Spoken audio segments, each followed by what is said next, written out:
Welcome everyone. Have you ever wondered what it feels like to face injustice when you've given your all to serve and protect? Today's story reveals the harsh reality one remarkable woman endured, and how her courage sparked a call for change that echoes far beyond her own experience. Stay with us because this is not just a story, it's a powerful reminder that your voice matters, and that standing up for dignity can change the world. Before we dive in, if you find value in stories of courage, justice, and hope, please take a moment to like this video, share and subscribe to our channel. Your support means everything to us and helps us keep sharing meaningful stories that inspire and empower. To all our amazing viewers who have already liked and subscribed, we offer this prayer. May you be blessed with good health, ease in every challenge you face, freedom from debt, solutions to every difficulty, and healing for those who are sick. May peace and goodness surround you always. We would love to hear from you. Please leave a comment below sharing your thoughts or experiences related to today's story. Your voice matters here and your stories inspire others. Now let's begin. The morning sky over Chicago had just begun to shift from a bruised blue to a soft, overcast gray when Major General Victoria Raines pulled into the parking lot of a small gas station on the city's south side. Her rental sedan, a nondescript silver four-door, idled quietly as she reached into the passenger seat for her phone and a folder of briefing notes.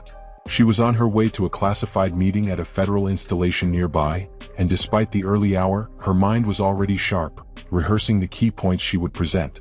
Victoria was dressed casually that morning. A navy blue zip-up, khaki pants and sneakers. Nothing that hinted at her rank or the 30 years she had spent serving her country in uniform.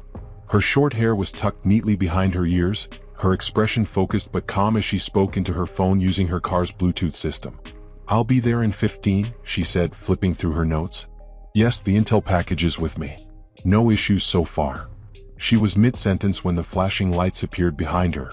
At first, she thought the squad car might be responding to something else. The gas station was near an intersection where incidents were common. But when the officer tapped on her driver's side window with a rigid knuckle and gestured for her to roll it down, she knew. Victoria set her phone down calmly, lowering the window.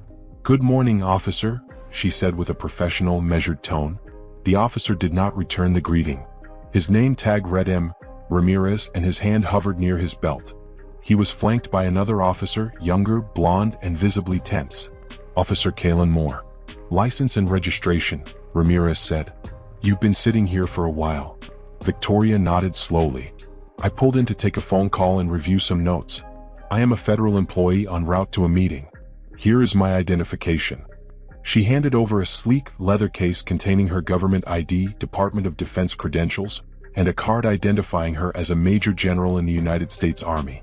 Ramirez barely glanced at it before motioning to Moore. "Step out of the vehicle, ma'am." Victoria raised an eyebrow. "On what grounds?" "You are acting suspicious," Moore said quickly. "You were sitting here too long talking to someone. We have the right to investigate." Victoria inhaled slowly, controlled. "I am identifying myself clearly. That is a military ID with full clearance. I recommend you verify before proceeding." But the moment had already turned. Ramirez reached for the door. Victoria hesitated, then complied. She had learned long ago that some battles required strategy over resistance. As she stepped out, the cold air swept against her, and she stood tall despite it. Moore moved in, grabbing her arm. "You're resisting," Moore muttered as Ramirez pulled her hands behind her. "I am not resisting," Victoria said, her voice even. "This is an unlawful detainment." A small crowd had begun to form nearby. A woman pumping gas paused, phone raised. A teenager across the street stopped mid-step, eyes wide. The image of a black woman, calmly stating her rank, being handcuffed by two white officers in plain sight, was etched into every phone lens watching. Victoria was placed against the side of her car, arms behind her back, her voice still clear. "You are detaining a United States Army general," she said. "Save it for the station," Ramirez grumbled, pushing her toward the squad car. Inside the cruiser, Victoria stared straight ahead, refusing to let her shoulders slump. She had commanded thousands. She had advised presidents. She had walked battlefields on foreign soil and returned with medals most people never saw in person. And here, in her own country, she was a suspect because of her skin and a stereotype. At the precinct, the reality began to shift. The desk sergeant, a woman in her 50s named Sharon Douglas, looked at the credentials handed to her by Ramirez and went pale. She looked up at Victoria, then back at the officers. "You brought in a Major General?" she asked, voice quiet but sharp. She was acting suspicious, Moore repeated. She showed you these credentials? Yes. Douglas stood up, phone in hand, dialing a number. Her posture changed. Not just fear, authority. Something Ramirez and Moore had clearly underestimated. We need command, Douglas said into the receiver. Right now. Victoria sat on the bench in the booking room, no longer cuffed but still flanked by officers. Her presence, even in casual clothing, filled the room. When a black SUV screeched to a stop outside, no one had to guess who it was. They were too late to undo what had been done. But they were just in time to witness what came next. The doors to the police station burst open with a swiftness that made every head turn. In strode Brigadier General Malcolm Trent, his crisp uniform razor-sharp against the chaos inside the booking area. Following close behind him were two high-ranking officials from the Department of Defense, flanked by uniformed officers from the nearby Fort Sheridan military base. The air changed the moment they entered. Not one word had yet been spoken, but the message was thunderous. Something was deeply wrong and someone was going to answer for it. Victoria Raines remained seated, calm but alert. Her gaze met Trent's the moment he entered. They knew each other well, former war zone colleagues, both survivors of more than just combat. Trent stopped in front of her, his voice low and firm. Are you injured, General Raines? Victoria shook her head. Not physically. Trent turned to the officers still lingering near her. You will step away from the general immediately. Neither Ramirez nor Moore moved at first, confused, uncertain. Sharon Douglas, the desk sergeant, cleared her throat and stepped in. They brought her in for suspicious behavior, she offered weakly. Claimed she wouldn't cooperate. She gave them full federal identification, Douglas added, more to herself than anyone else, as if trying to absolve her role in the disaster. Trent turned slowly to Ramirez. You had a valid government ID in your hand and still detained her? Ramirez's face twisted. We didn't recognize it. She was sitting in the car, talking on her phone, acting. Acting what? Trent's voice was sharp now. Like a black woman you did not expect to see with authority? Moore's voice cracked. We didn't know who she was. Trent's eyes didn't waver. That's not an excuse. That's a confession. He turned to his accompanying officers. Escort General Raines to the vehicle. Now. As they walked her out, Victoria kept her posture firm. Outside, the black SUVs waited with doors open and engines running. Several passers-by had gathered, pulling out their phones as the sight of military personnel swarming a local precinct caught their attention. In the back seat of the lead SUV, Victoria finally allowed herself to exhale. Inside the vehicle, she sat with Brigadier General Trent and Special Counsel Diana Patel, who had flown in from Washington that morning once the call came in. The doors shut, the vehicle pulled away from the curb, and a moment of silence settled in. The Pentagon has already begun an internal inquiry, Trent said. The Department of Justice is coordinating with civil rights units. This is going to be public, Victoria. Very public. Patel nodded. The footage is already online. Someone at the gas station recorded everything. It's gone viral. Victoria stared out the window at the passing streets of South Chicago, brick buildings and traffic lights blending into a blur. Her voice was quiet. They didn't see credentials. They saw a threat. That tells me everything. Trent looked over. It's not just about what happened to you. It's about every moment like this that never made the news. This one's going to crack open the floor. Victoria didn't smile. She wasn't looking for comfort. I've given 30 years to this country. And in 30 seconds they decided I didn't belong. The convoy sped toward Fort Sheridan, where the media would not be allowed through the gates, where Victoria could regroup, gather her team, and begin to prepare for what was ahead.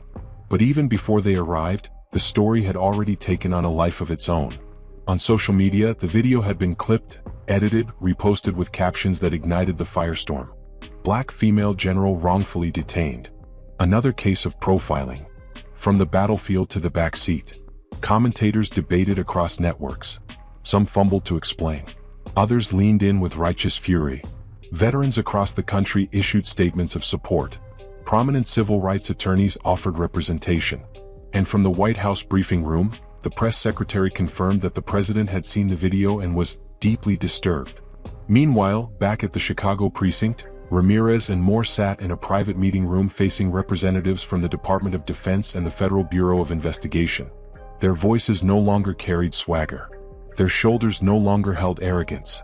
And whatever illusions they had about the limits of accountability were now shattering in real time. At Fort Sheridan, Victoria Rains stood in a conference room surrounded by military brass, legal advisors, and political liaisons. Her expression never wavered, but her words cut through the air like a blade. "I don't want an apology.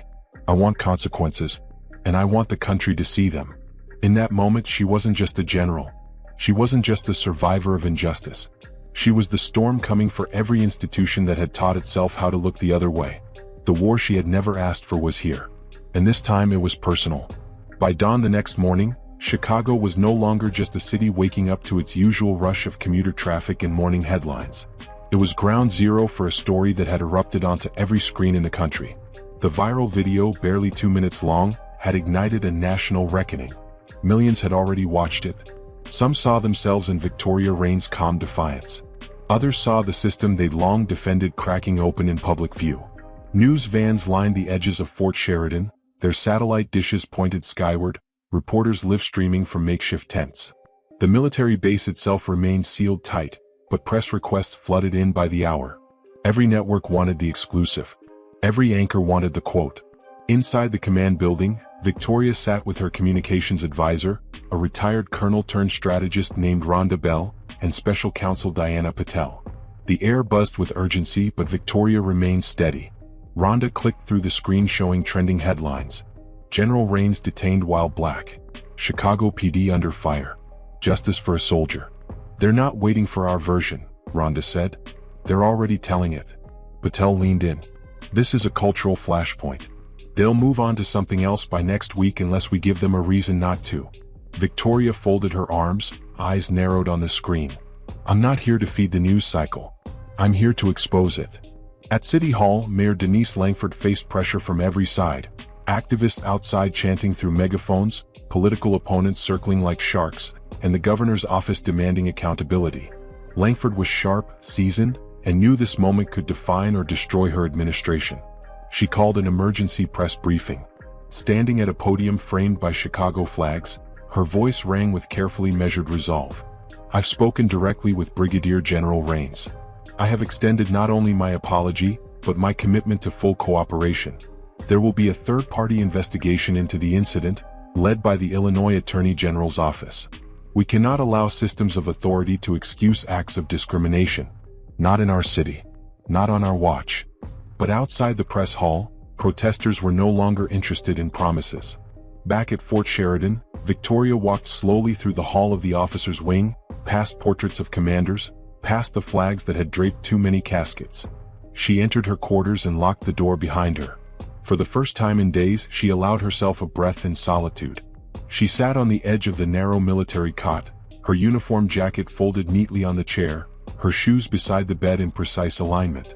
She had done everything right her entire career. Obeyed every chain of command. Protected the very freedoms now being used to debate her existence. She opened her phone and stared at the video. She didn't need to watch it again, she remembered every second. But this time she read the comments. She held her composure like a true soldier. "If they can do that to a general, what chance do the rest of us have? I see my mother in her. My sister. Myself." One post stopped her cold. A young man, barely 20, wrote, "I was about to give up on this country. But she reminded me to stand tall." Victoria closed her phone. She stood and stared at her reflection in the mirror. Not as a soldier. Not as a victim. As a witness. And as a warning. The next morning, she released a statement through official military channels. It was simple, clear, and without apology. "I will speak. On my terms. At the time of my choosing. Because the truth does not need permission." Across the city, the momentum built. Chicago activists organized a march from Bronzeville to the downtown courthouse. Veterans, students, clergy, and families all joined. They carried signs bearing Victoria's face, her name, and 3 bold words: "We see you." At the precinct, Ramirez and Moore were placed on administrative leave pending federal investigation. Internal memos revealed prior complaints against both officers, use of excessive force, profiling incidents, all previously dismissed or buried. This time they had nowhere to hide. The Chicago Police Department scrambled to contain the fallout. Police Chief Alan Bristow, a man not known for humility, stepped in front of cameras for the first time since the story broke. "We are cooperating fully with federal authorities," he said. "The values of this department are service, respect, and integrity." We will hold ourselves to that standard. But no one was listening anymore. They had seen what happened. They had heard the silence. And now they were watching what came next. Inside Fort Sheridan's auditorium, Victoria prepared for a town hall, closed to press, open to soldiers, veterans, and local community leaders. She walked to the podium with no papers, no rehearsed remarks. She looked out at the room and began to speak, not as a general, not as a headline, but as a woman who had spent her life earning respect only to be treated like a threat. We were trained to run toward the danger, to defend the freedoms others enjoy. But we were never trained for this kind of battlefield. The one where truth is the weapon, and dignity is the ground we're trying to hold. In the back, a young woman in ROTC uniform stood, fists clenched at her sides, tears streaming down her cheeks. Next to her, an older black veteran nodded slowly, eyes closed. Because in that room, every word mattered. And in that silence, every heart knew what it meant to be seen. The city of Chicago held its breath as Victoria Raines announced her public address. It would not take place inside the comfort of Fort Sheridan, nor behind closed military walls. It would unfold in the open air of Grant Park, beneath the skyline steel towers and in full view of the people. Saturday afternoon. Noon sharp. By 8 in the morning, the perimeter was swarming with security and media crews. Cameramen set up under swaying trees while activists passed out water bottles and hand-lettered signs. The stage was modest, just a raised platform with a single podium flanked by American flags and a banner that read "Honor without exception." Victoria emerged from a plain black SUV, flanked by Rhonda Bell and Colonel Marcus Bellamy, the base's liaison to civilian authorities. She wore her full-dress uniform. Medals shone like fresh-cut glass across her chest. Her posture was perfect, her face unreadable. As she walked up the steps to the platform, the crowd quieted. The only sounds were distant car horns and the soft thrum of news helicopters above. She took her place at the podium and scanned the thousands before her. There were young people with protest shirts, veterans in faded caps, teachers, nurses, ministers, and neighbors who had simply come to bear witness. Her voice rang out strong and even. "My name is Brigadier General Victoria Raines. I have served this country for 28 years. I have led soldiers in combat, advised presidents, and upheld the oath to defend the Constitution of the United States." She paused, letting that truth settle. Then she continued. "Last week, in a parking lot on the south side of Chicago, I was handcuffed and humiliated by men who did not see my rank, did not hear my words, and did not check my credentials. They saw only their assumptions. They acted on fear, not fact. And in that moment, every medal, every mission, every sacrifice became invisible." Gasps rippled through the crowd. Some held their mouths. Others clenched their fists. But Victoria didn't raise her voice. She didn't have to. "I speak now not for myself alone. I speak for every person who has had to prove their worth before being allowed their dignity. I speak for every black woman who has been questioned before being believed. For every soldier whose loyalty was never enough. For every citizen who's been told that justice must wait." The crowd swayed with the weight of her words. "I was not arrested because I broke the law. I was arrested because the lawbreakers had badges." Behind the cameras, a collective exhale swept across the media rows. Even the most seasoned reporters sat straighter. They had expected diplomacy. They had expected restraint. Instead, they got fire-wrapped in discipline. The truth is not partisan. It is not complicated. And it is not negotiable. Justice delayed is still injustice. Silence is still complicity. And respect that depends on uniform or title is not respect at all. She stepped back slightly from the microphone and looked directly into the cameras now broadcasting to millions. "We cannot fix what we will not face. And we will not heal what we continue to hide." In the crowd, people began to clap. Slowly at first, then with growing force. Some chanted her name. Others raised signs that read "Truth is a uniform." She raised her hand once, gently, and the noise softened. "I have chosen to stay in uniform because walking away is not my way. But know this, I do not stay silent. And I do not stay still." With that, she turned from the podium and walked back down the steps without taking questions. The applause rolled like thunder behind her, surging outward into the streets and homes and screens where people had long grown weary of waiting for something to believe in. Back at the precinct, Officers Ramirez and Moore watched the speech from a closed briefing room. Neither spoke. The footage from that day had been replayed on every outlet. They had become the face of failure. Their union-appointed attorney stared straight ahead, arms folded. "You need to understand," the attorney said coldly. "This isn't going away. The DOJ has assigned civil rights investigators. The mayor's office wants scalps. And you're fresh out of alibis. Outside the building, protesters gathered with renewed energy. They weren't just shouting names anymore. They were demanding resignations, demanding reform, demanding recognition of a truth far older than this story. Inside City Hall, Mayor Langford moved swiftly. She issued executive orders placing new oversight on police encounters, body camera usage, and civilian review boards. She called on the city council for emergency legislation. Her aides advised caution. She ignored them. This isn't about protecting careers, she told them. It's about protecting citizens. Meanwhile, at Fort Sheridan, Victoria met with senior military officials behind closed doors. There were questions about optics, about politics, about pressure from Capitol Hill. She listened, then stood and gave her answer. The uniform does not shield me from injustice. It only amplifies the shame when it happens. If we won't defend each other off the battlefield, then what exactly are we fighting for? The room went silent. That night, the Chicago skyline shimmered with spotlights. Buildings lit windows in formation, spelling out one word: respect. At a small diner on the west side, an elderly veteran named Harold watched the coverage with a quiet tear in his eye. He had served in Korea and marched in Selma.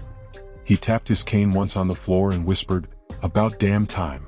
And in homes across America, people stopped scrolling long enough to listen. Not just to the speech, but to the silence it broke. Because the reckoning wasn't coming. It had already arrived. The city did not return to normal. Normal had been the problem. In the days following Victoria Raines's public address, the fallout rippled through every layer of Chicago's institutions. Department heads were summoned. Union representatives held tense meetings behind frosted glass doors.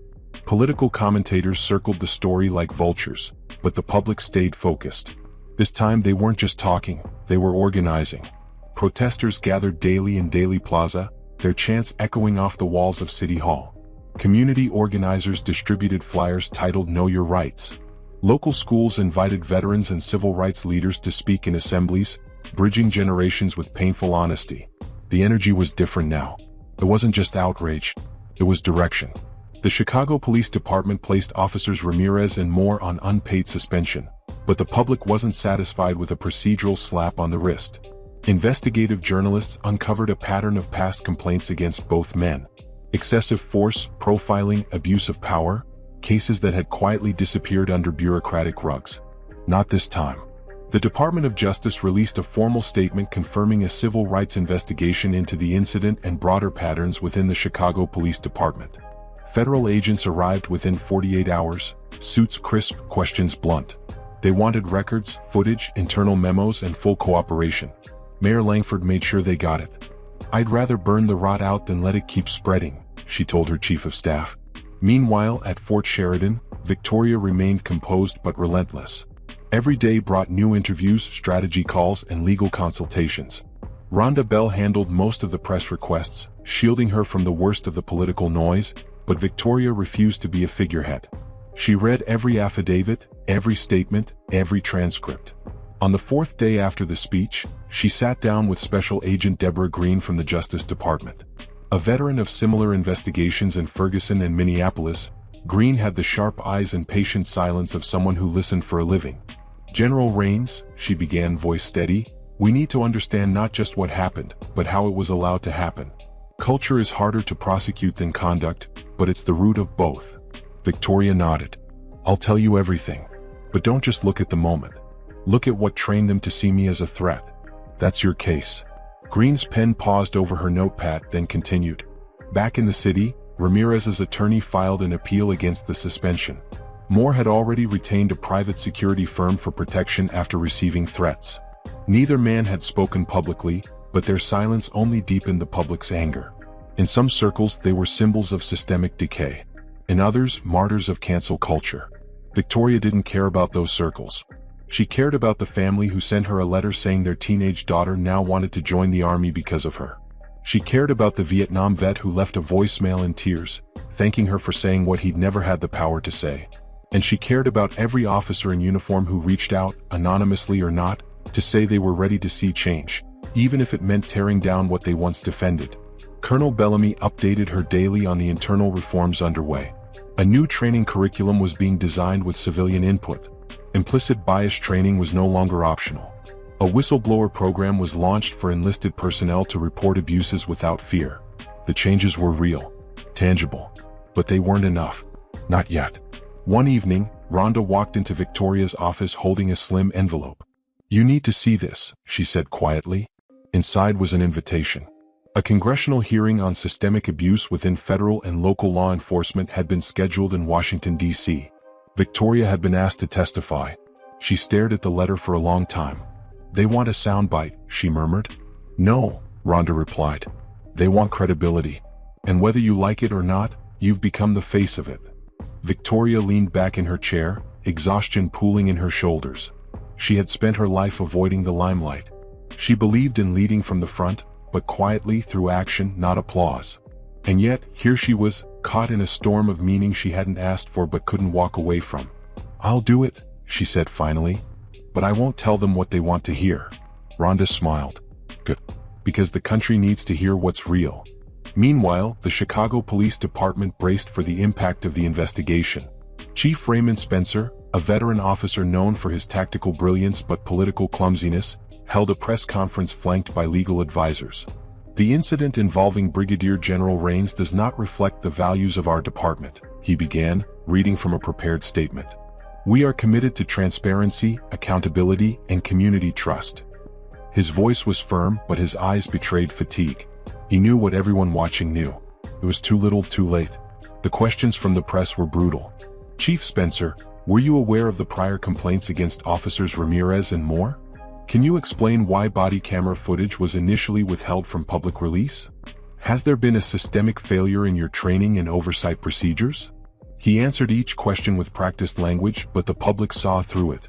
Social media exploded with live reactions. Hashtags like Justice for Rains, Reform Now, and Chicago Change trended nationwide. Across the city, murals of Victoria began to appear.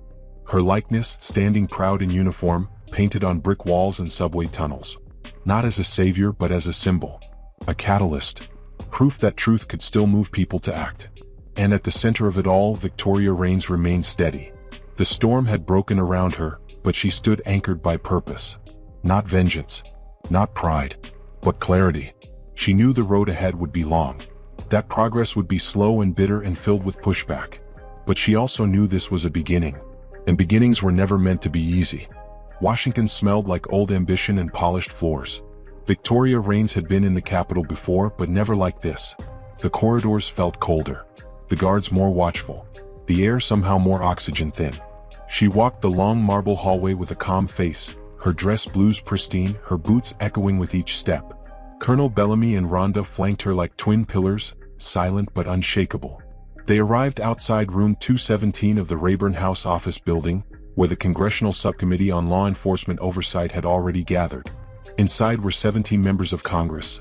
Some allies, some political predators, all with questions they hoped would define the next election cycle. The room buzzed as Victoria entered. Cameras swiveled. Spectators leaned forward. Reporters whispered to one another. Everyone had read the headlines. Everyone had seen the video.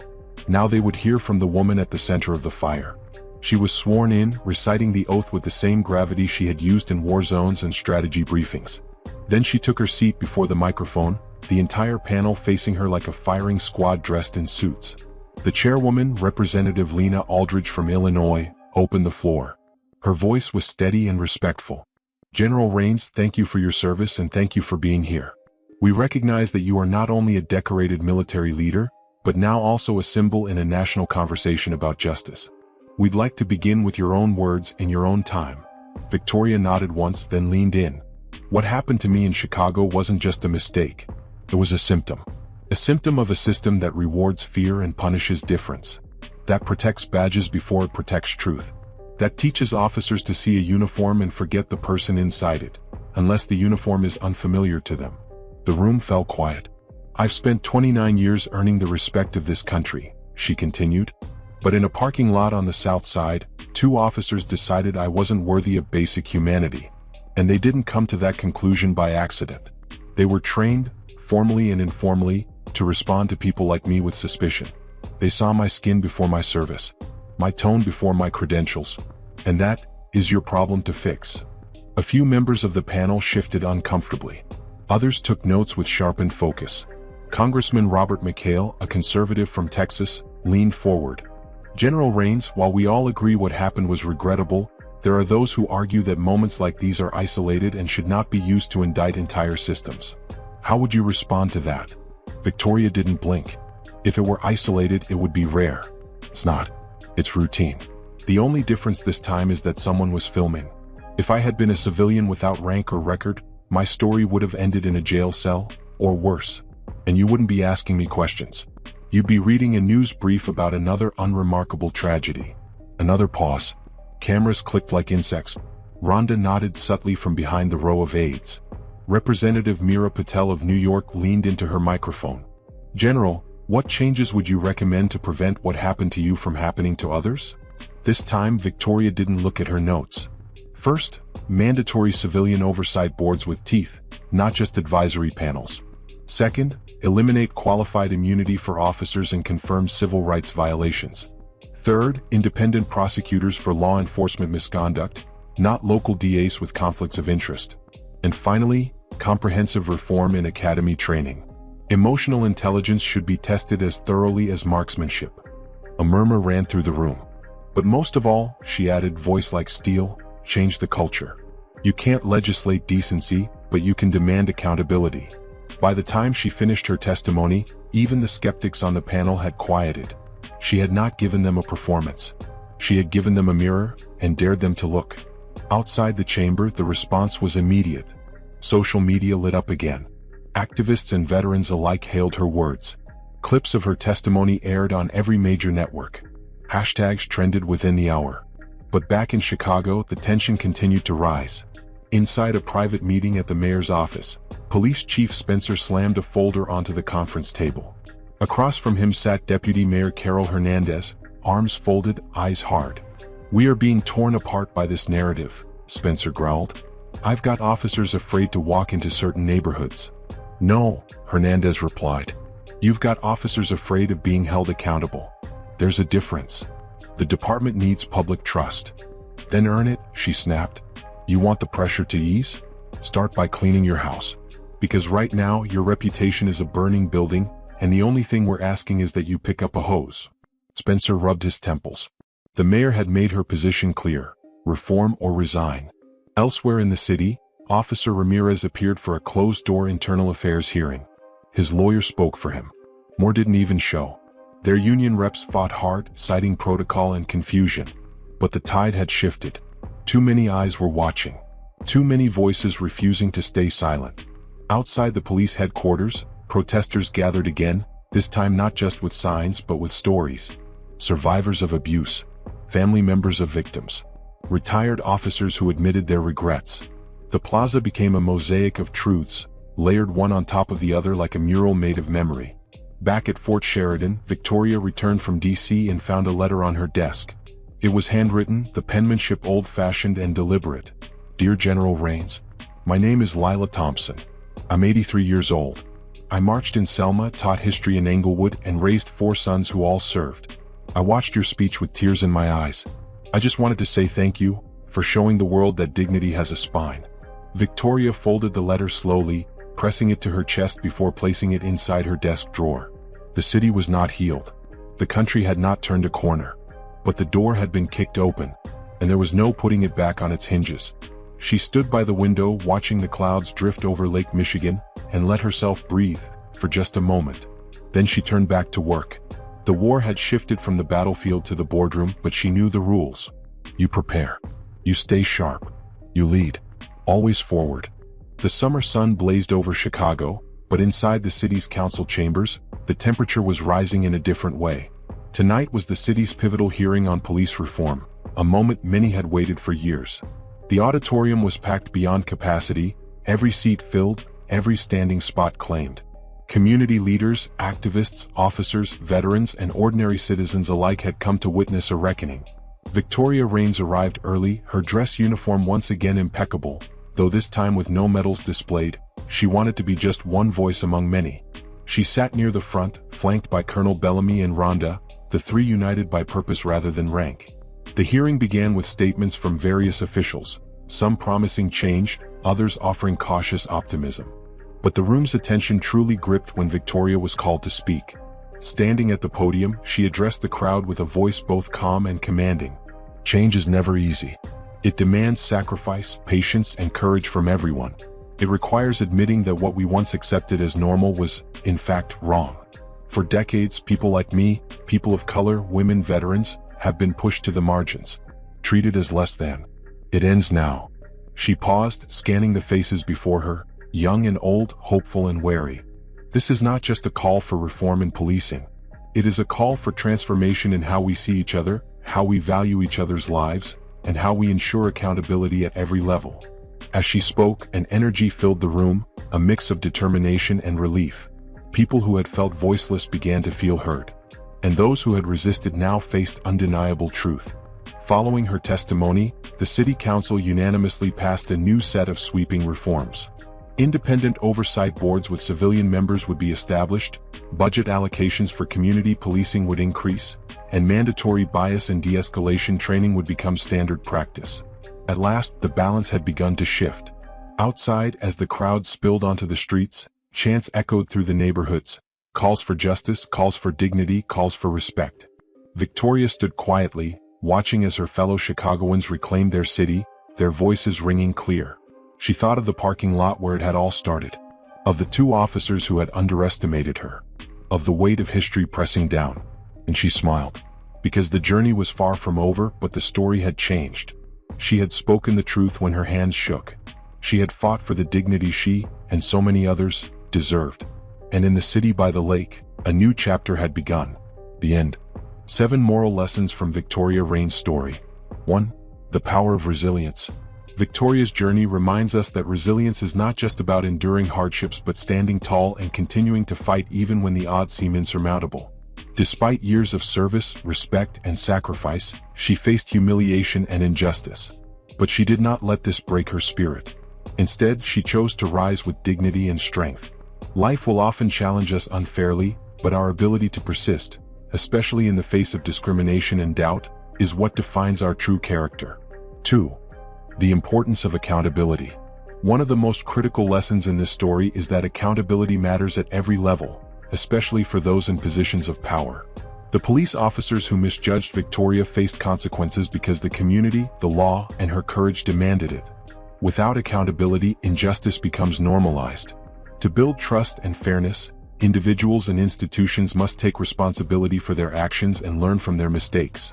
3. Speak up even when it's difficult. Victoria's decision to speak out publicly, despite the risks and pressure, teaches us the value of raising our voices.